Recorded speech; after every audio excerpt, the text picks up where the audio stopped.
El mundo que se avecina, este programa donde intentamos, pues eso, un poco ver las tendencias del futuro, pero desde una óptica cristiana, católica, ¿no? Y en esta ocasión estamos tratando un bloque específico, claro, o sea, ciencia y fe, ¿no? La compatibilidad, la armonía entre ciencia y fe.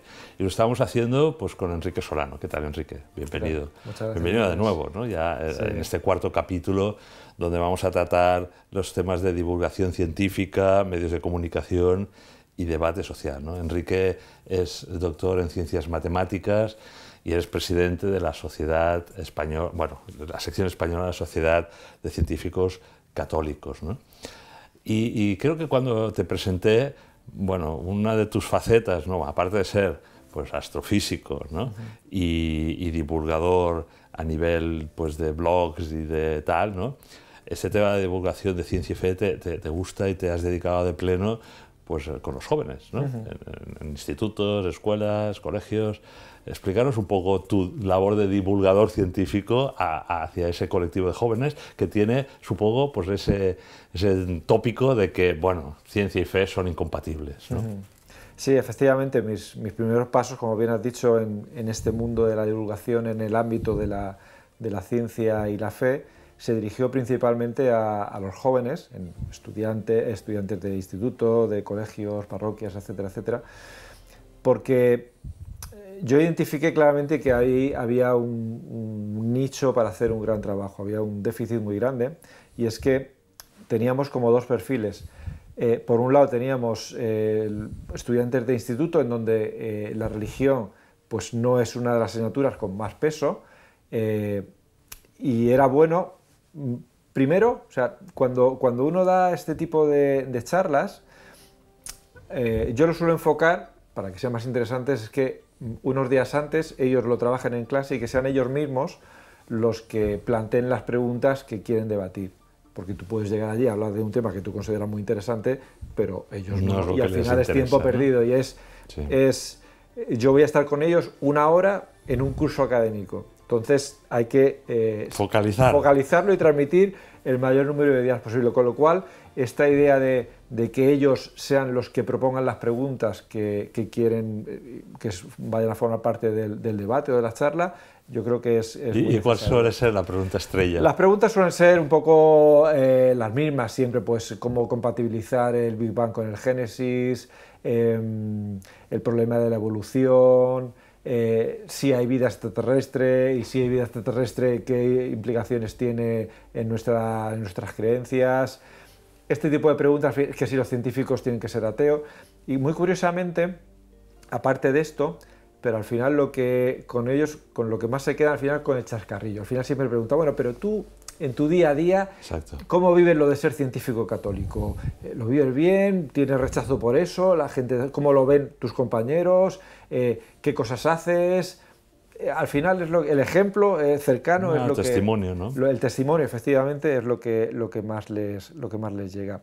Entonces, sí, pero incluso, y esto no solamente se limita, se circunscribe al ámbito de institutos, sino que también en colegios, se supone, de orientación religiosa, colegios concertados y tal, a veces, por desgracia, es posible, se encuentra un cierto aislamiento en lo que es la asignatura de religión, en donde pues, bien, el profesor de religión no es capaz de, o no puede, o no se le permite desarrollar. O sea, hay casos... Hay experiencias de profesores de religión y de física, sí que las hay, ¿no? Y interesantes, algunas sí que se... Sí, o sea, desgraciadamente no es la mayoría, pero sí que se encuentran casos en donde el profesor de religión da una clase sobre, pues no sé, el tema de la evolución desde el punto de vista de la fe católica, y a la siguiente clase llega el profesor de biología o de ciencias naturales diciendo, bueno, olvidaros de todo lo que os he dicho antes porque yo ahora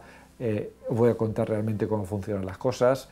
Este tipo de cosas pasan. Bueno, pero la coherencia se da, o sea, algún ejemplo bonito. Algún ejemplo bonito también se da, o sea, afortunadamente te puedes encontrar muchos centros donde es un poco lo que decíamos antes, tienes que darle separación. Claro, es que si tú quieres realmente entender algo, tienes que tener esa visión integral de las cosas, lo que te dice la ciencia y lo que te dice la fe. Entonces, un poco el vencer esos prejuicios es hacia lo que va orientado este tipo de charlas. ¿Y en el ámbito universitario no has hecho incursión? Seguro que sí, ¿no? Sí, Jóvenes, sí, también estamos... La divulgación científica en los primeros cursos de... Claro, realmente, por poner todo un poco en contexto, la sección española lleva 1 año de vida, 1 año y pico, entonces no nos ha dado tiempo a hacer todo lo que queríamos hacer.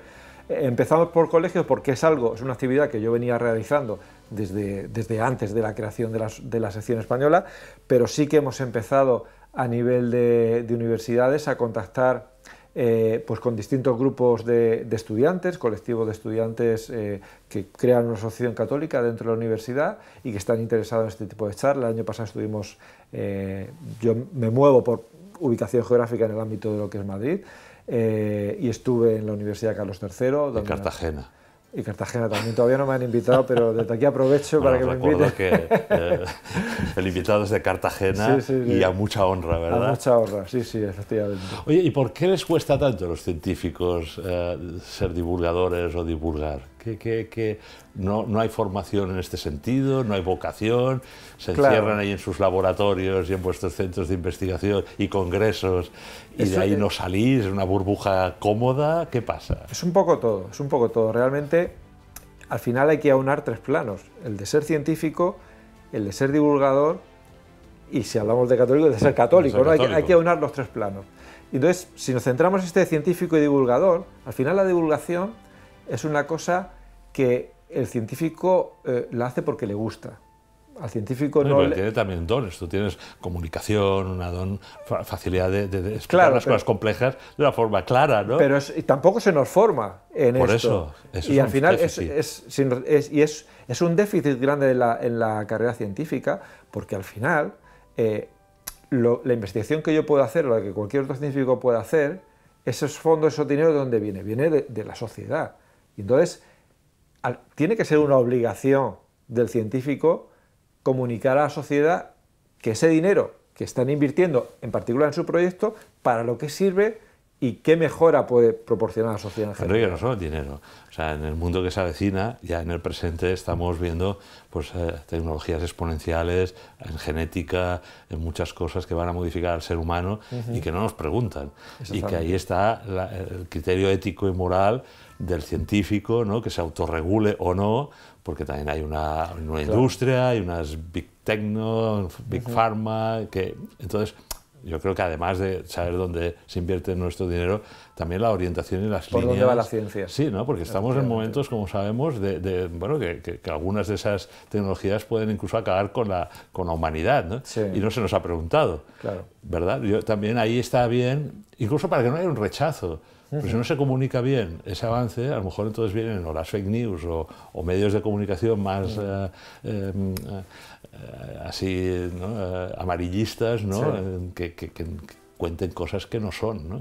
Por eso es tan importante, ¿verdad? Claro, y en este sentido, uniendo un poco con la Sociedad de Científicos Católicos, lo que nosotros hemos creado durante este año son grupos de expertos, de tal manera que, pues, afortunadamente tenemos expertos en biotecnologías, tenemos expertos en inteligencia artificial y ética, tenemos expertos en astrofísica, tenemos expertos en cambio climático, conservación de la tierra, tenemos una gran variedad de expertos y es fundamental salir a la sociedad y que la sociedad tenga esa doble visión de por dónde va la ciencia, pero dicha por un científico católico. Es decir, por aquí va la ciencia y el científico, y digamos, el creyente católico puede decir, porque no todo lo que se puede hacer en ciencia, como tú bien has dicho, se debe hacer. Y eso lo hemos visto muchas veces en bioética, edición génica, células madre. Hay una serie de cosas en donde no es que la Iglesia, por ejemplo, en el tema de las células madres embrionarias, bueno, pues no es aceptable que para salvar a una persona tengas que matar a otra persona. Y eso es lo que siempre ha dicho la Iglesia. Es decir, mira, no es que me oponga a la investigación, me opongo a esta línea de investigación. Entonces, no sigas por aquí, sino explora otros caminos, como luego, afortunadamente, pues utilizando células madres desarrolladas o células del cordón umbilical. Todo esto, al final, permite obtener resultados muy similares sin esos problemas éticos. Que entonces, claro, esto sería un tema... Bueno, en el debate social pues a veces no hay científicos preparados para en un debate televisivo, en un foro, claro. Que se quiera de alguna manera dejar mal, ¿no? Claro. La posición católica, pues a veces falta. Y entonces la sociedad lo que está haciendo, vuestra sociedad, es ofrecer como un catálogo, ¿no? Para que los medios de comunicación de todo tipo, no necesariamente católicos, o en un congreso, pues podamos, ¿no? Decir, hombre, pues de este tema la voz de un científico o científica católico es importante y está, digamos, en vuestra sociedad, ¿no? Eso es, alguien que sea capaz de explicar lo que nos dice la ciencia, pero también explicar, es decir, esto la ciencia no lo puede hacer porque es éticamente inaceptable desde el punto de vista católico, pero hay otras vías, y explicar que no el concepto, por ejemplo, de estudio de células madre conceptualmente sea malo, sino hay cosas que son malas y no se deben hacer, pero hay otras vías que éticamente son perfectamente aceptables y van a producir unos beneficios a nivel de salud y a nivel de curación de enfermedades impresionantes. Lo mismo ocurre con edición génica, con este tipo de cosas. Las técnicas al final son herramientas, el uso que tú le quieras dar puede ser bueno o puede ser malo. Entonces está bien esa figura del científico católico que te habla de la parte científica y te habla de la parte que un católico puede aceptar o no. ¿Y cómo os tratan los medios de comunicación no católicos? Es decir, ¿ves una receptibilidad? A lo mejor es que tenemos que presentarnos más, ¿no? A esos medios, aunque no nos llamen. ¿Cómo lo ves esa receptibilidad? ¿Está bien? ¿Está avanzando? Va avanzando poco a poco, sí. Todavía queda mucho camino por recorrer. Al final yo creo que es un problema de desconocimiento. O sea, cuando dos grupos no se conocen, pues como que la relación entre ellos lógicamente no es muy fluida. Y eso es lo que pasa todavía, yo creo, con los medios no católicos o medios más de comunicación más generalistas. Realmente puede ser que no los conozcan o que nos conozcan pero no sepan muy bien qué cosa podemos aportar. Entonces ahí estamos intentando allanar ese camino, pavimentar ese camino para, bueno, que sepan que desde el punto de vista de los medios de comunicación somos un recurso más. O sea, si ellos quieren saber la opinión de un experto científico católico, ahí lo tienen. Porque claro, si ya cuesta, ¿no? Decías en el primer capítulo, a veces manifestarte como católico en tu centro de investigación, ¿no? No sé, yo creo que me parece que ahora cuando llega Navidad tú pones un Belén, un pesebre, ¿no? Sí. En tu centro de investigación ahí con tanto telescopio y tantas... ¿Y qué te dicen tus compañeros? Bueno, ahora ya no me dicen nada porque llevo ya tantos años poniéndolo que ya, bueno, los nuevos pueden, pero... Pones la estrella de Belén y los Reyes Magos, ¿no? Que es un poco más como un gremio, ¿no? Un mini nacimiento, ¿no? Sí, tiene el portal de Belén, los 3 Reyes Magos. Realmente fue un nacimiento muy bonito que me regaló mi mujer hace mucho tiempo. Sí. Y bueno, lo pongo allí. Y al principio, pues claro, la gente te pregunta y tal. Y bueno, pues en el caso del nacimiento, pues es una época importante para alguien muy importante para mí, como es Jesucristo, ¿no? Entonces, pues es un cumpleaños que hay que... ¿Pero has pensado esto que decías en el capítulo anterior de hacer pedagogía y divulgación científica católica a través de lo de la estrella de Belén, ¿no? Claro. ¿No? Claro. Por ejemplo, otro ejemplo quizá más reciente, ¿no? Pues hace unos meses Religión y Libertad, medio digital, concedió unos premios y en la categoría de Ciencia y Fe pues tuvimos el privilegio de ser agraciados la Sociedad de Científicos Católicos de España con ese premio, ¿no? Por eso te he hablado de los medios no católicos y ahora te quería hablar de los medios católicos. Sí. Ya has empezado bien. Sí. Es decir, No, que hay un reconocimiento. Claro, entonces un poco por lo que me decías de esta pedagogía simplemente con cosas muy simples, entonces el premio consistió en un cuadro de un Cristo. Digo, ¿qué hago con esto? Digo, pues me lo llevo, yo lo recogí como presidente, es un premio no mío, de la sociedad, pero como presidente pues lo recogí y lo tengo puesto en el despacho, ¿no? Entonces también ha sido como un nuevo choque, la gente cuando entraba, algunos te preguntan, otros no, pero al final, bueno, es una forma primero de dar visibilidad sin hacer daño a nadie, y segundo, una manera de hacer pedagogía o de empezar un tema de apostolado conversación, incluso, apostolado, ¿no? Porque efectivamente, que de otra manera... apostolado de la amistad y del café, claro, y de la confianza, de decir, oye, y tú, que eres un magnífico científico, ¿cómo es que eres católico? ¿no? Claro, digamos, que es la pregunta que siempre estamos desarrollando en este bloque, decir, oye, pero ¿cómo puede ser? Sí, ¿no? Pues sí. claro, al final hay que salir del armario, ¿no? Sí, sí, y en pequeños gestos o en otros mayores, sí, ¿no? pero quizás es lo que prende la llama para Claro. dar lugar a una conversación que a saber dónde dónde llega, ¿no? Claro, ya palabras mayores sería si sostienen en cuenta los legisladores, ¿no? Hace un tiempo me invitaron a una reunión de la Comisión Bilateral del Senado y del Congreso, ¿no? De la Asamblea en Argentina, porque querían promover una proposición de ley sobre una comisión científica, ¿no? que asesorase a los legisladores. Pero claro, en este mundo que se avecina, cada vez todo va más rápido, los descubrimientos en el ámbito de genética, o sea, descubrimientos que afectan a la vida de las personas y que tienen un componente ético, moral, ¿no? muy importante, pues, como decíamos antes, está en los círculos científicos, académicos, pues cuando el legislador, lo hemos visto en España, ¿no? Desgraciadamente, con estas leyes biopolíticas, ¿no? tan contrarias a la vida, al ser humano, a la visión cristiana, ¿no? que tenemos de estos temas, pues vete tú a saber por quién se asesora, ¿no? De hecho, pues creo que la ley de eutanasia, el comité de bioética, donde hay grandes científicos, ¿no? Nicolás Jovet, etcétera, que se manifestaron, ¿no? en contra de esa ley, pues bueno, entonces en tu experiencia y de tus compañeros de la sociedad, ¿tú crees que esa línea de Argentina, pero que está en varios países, Finlandia, quiero recordar, de prospectiva, de entender, hacer entender al legislador que va a tener que legislar sobre temas muy delicados y muy complejos como los vuestros, sobre todo en ciencias de la vida, ¿no? Sí. ¿Crees que en España eso sería una buena idea? ¿Lo habéis promocionado? ¿Os han rechazado? Sí que hay comités, pero no de la línea católica. ¿Cómo está el tema este del asesoramiento al legislativo? Pues yo creo que lo has comentado tú ya, el tema de la regulación de leyes está tan contaminado ideológicamente que básicamente la decisión está tomada de antemano. Te puedo poner un ejemplo.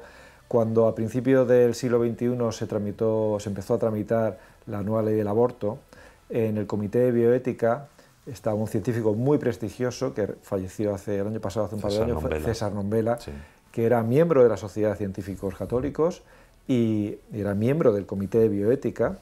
Entonces, al final, todo está manipulado en el sentido que ese Comité de Bioética estaba claramente sesgado a esa decisión. César era miembro del comité, votó en contra y de hecho hizo un manifiesto diciendo esto se supone que es un comité de bioética que debe seguir criterios científicos y el manifiesto, la decisión final que ha tomado el comité es totalmente acientífica, no tiene ninguna consistencia científica. Yo no puedo firmar esto, él no lo firmó, elaboró un informe paralelo argumentando por qué no lo había firmado y cuál era lo que nos decía la ciencia, y creo que al final dejó el comité de bioética y empezó pues un movimiento aparte en ese sentido, con lo cual a nivel de legislación es muy complicado, es bueno, o sea, eso no quiere decir que debamos estar callados, no, ni mucho menos, tenemos que seguir manifestando a la sociedad pues que el aborto científicamente es indefendible,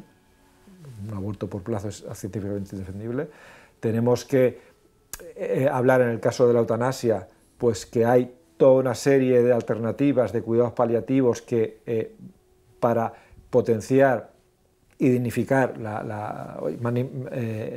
aumentar la dignidad de la persona, que es al final hacia donde se debe ir.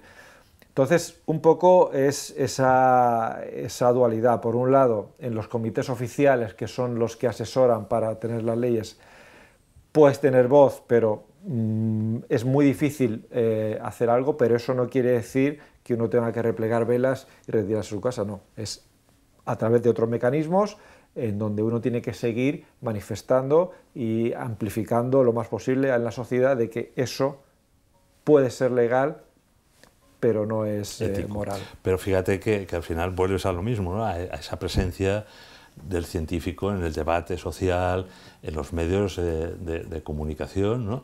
¿Qué debe ser más efectivo ahora para hacer una buena divulgación científica, ¿no? Porque claro, los jóvenes ya no se mueven, ya no van a esos congresos, ya no leen los periódicos de papel, ya no ven la tele, yo qué sé, ¿no? O sea, tú estás en YouTube, en Instagram, no sé dónde estás, pero supongo que se necesitan nuevos cauces, nuevas fórmulas, ¿no? Nuevos lenguajes, tal vez, ¿no? ¿Cómo lo llevas tú, que eres un avanzado en la divulgación científica? Realmente, lo primero que tienes que definir es cuál es tu audiencia, cuál es tu target, ¿no? Por así decirlo. Entonces, si hablamos de jóvenes, efectivamente, si tú escribes pues, un libro gordo que puede estar muy bien escrito, eso de entrada no va a llegar a los jóvenes.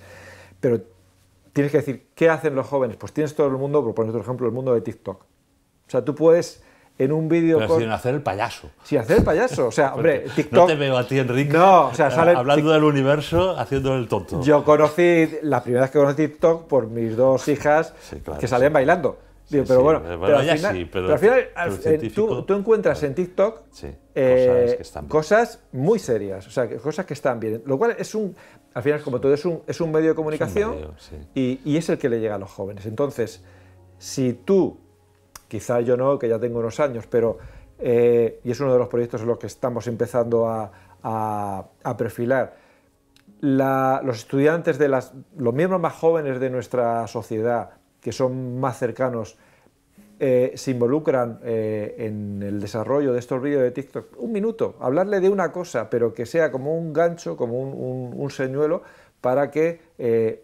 la persona se interese más o hacer vídeos posteriores amplificando el tema. Entonces, es una forma, es un canal que te permite llegar a jóvenes, porque al final los jóvenes viven la inmediatez. No le des algo que dure más de unos pocos minutos porque lo van a dejar. Sí, aunque recuerdo el debate que tuvimos en la mesa redonda sobre medios de comunicación y divulgación científica en el congreso de la Universidad Francisco de Vitoria, ¿no? Este último que habéis desarrollado, que ese tema del tiempo, ¿no? En el que se puede hacer como estamos haciendo nosotros, ¿no? Tenemos tiempo, es una conversación pues, con una prolongación adecuada, ¿no? Para que tú te expreses, ¿no? Las ideas que hagan en el TikTok o en no sé qué, lo que consumen los jóvenes es que es un eslogan, ¿no? Claro. Y yo recuerdo que, bueno, había mucho joven en el congreso, ¿no? Porque estábamos en una universidad, ¿no? Y excepto en el momento en que a mí me sorprendió. Hacían adoración en la sala magna y hubo menos gente creo que fue el pica pica, ¿no? Yo me acerqué, digo, ¿dónde están todos los jóvenes del congreso, ¿no? Pues resulta que estaba a reventar la aula magna de la Francisco de Vitoria haciendo una santa que, bueno, supongo que era por inicio de curso y tal, y me sorprendió, música jacuna y tal, eso que les gusta ahora a los jóvenes, ¿no?